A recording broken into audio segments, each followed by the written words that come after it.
देखा। बाबर को उसकी गतिविधियों पर शक होने लगा तो उसने वहाँ से भी पलायन कर दिया और पुनः दक्षिण बिहार जा पहुँचा।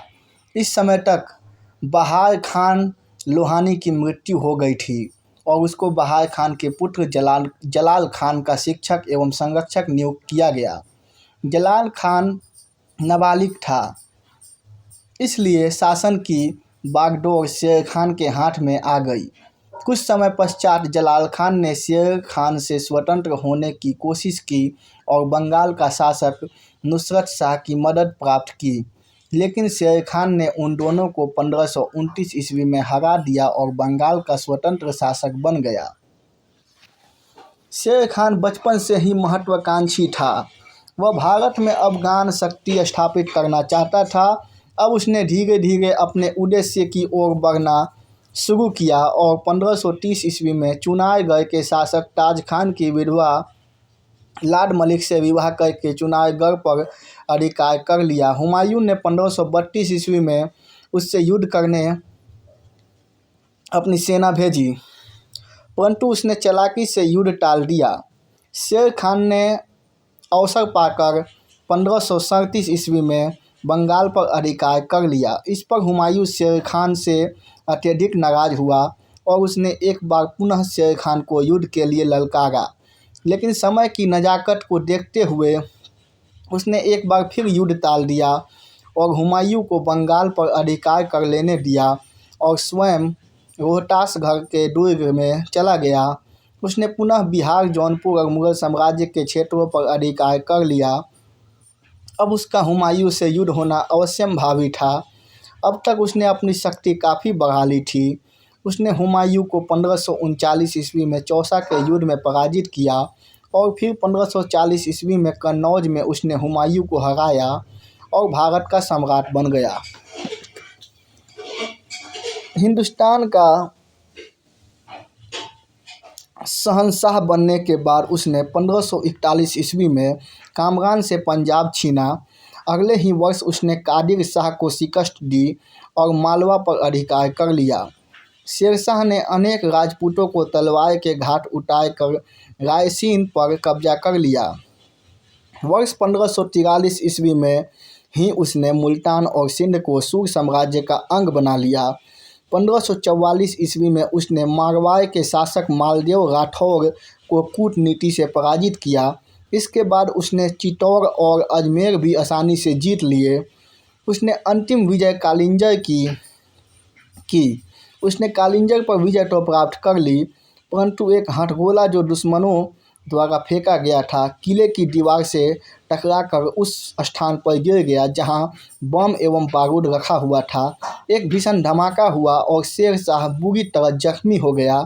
जब शेर शाह जिंदगी और मौत के बीच झूल रहा था, तब भी वह अपने सेनापतियों को किला जीतने के लिए आदेश देना नहीं भूला।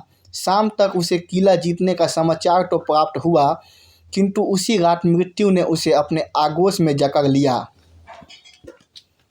सूर प्रशासन। शेर शाह सूरी न केवल एक महान विजेता था, बल्कि वह एक उच्च कोटि का प्रशासक भी था। प्रशासन का उसे एक लंबा अनुभव था। जब वह अपने पिता की जागीर का प्रशासन देखता था, तब उसने उच्च कोटि के प्रशासक होने का परिचय दिया था, जिसके कारण उसके पिता ने उसके हाथ में प्रशासन की बागडोर एक लंबे समय तक रहने दी। उसकी ख्याति फैली और जौनपुर का सुल्तान उसकी ओर आकर्षित हुआ और उसने भी उसे अपने यहाँ प्रशासनिक सुधार एवं उनके क्रियान्वयन के लिए रखा। प्रत्येक जगह हर प्रशासनिक क्षेत्र में उसे ख्याति मिली। शेर शाह सूरी ने 1540 ईस्वी से 1545 ईस्वी तक लगभग 5 वर्ष ही शासन किया, लेकिन इन 5 वर्षों में उसने न केवल अपना विजय अभियान ही जारी रखा, बल्कि उसने सुदृढ़ एवं श्रेष्ठ प्रशासन की नींव भी रखी। उसने ऐसी प्रशासन व्यवस्था की कि उसके शत्रु भी उसकी प्रशंसा किए बिना रुक नहीं पाते थे। यहाँ तक कि उसके प्रबल शत्रु मुगल सम्राटों ने भी उसके प्रशासनिक सुधारों को अपने प्रशासनिक सुधारों का आधार बनाया। उसने कुछ ऐसे प्रशासनिक सुधार किए जो ब्रिटिश सरकार ने भी चालू रखे। उसके कुछ प्रशासनिक सुधार प्राचीन भारत के परंपरागत परंपरागत प्रशासनिक नियमों पर आधारित थे, वे मात्र उनकी पूर्ण स्थापना थे। कुछ सुधार हिंदुओं की समकालीन प्रशासन व्यवस्था से लिए गए थे और कुछ मुसलमानों की प्रशासनिक व्यवस्था से, जबकि उसके द्वारा किए गए कुछ सुधार मौलिक थे। इतिहासकार कीन का मत है कि किसी भी सरकार, यहाँ तक कि अंग्रेज सरकार ने भी इस पठान के बराबर बुद्धिमत्ता नहीं दिखाई। शेरशाह ने केंद्रीकृत प्रशासन की व्यवस्था की थी और सभी शक्तियां सुल्तान में निहित थी। उसने प्रशासन को सुचारू रूप से चलाने के लिए बड़ी संख्या में कर्मचारी और अधिकारी, ब्यूरोक्रेट्स नियुक्त किए थे। यद्यपि राज्य की सभी शक्तियां राजा में निहित थी, फिर भी वह निरंकुश और स्वेच्छाचारी शासक नहीं था। वह प्रजा के हितों और अधिकारों का पूर्ण ध्यान रखता था। सही अर्थों में वह एक ऐसे साम्राज्य की स्थापना करना चाहता था जिसमें प्रजा की भावनाओं का दमन न हो और उनकी आशाओं के अनुरूप शासन चले। शेरशाह ने प्रशासन में सुविधा की दृष्टि से संपूर्ण साम्राज्य को लगभग 47 इकाइयों सरकार में विभाजित किया, जिन्हें पुनः अनेक पैगनों में विभाजित किया।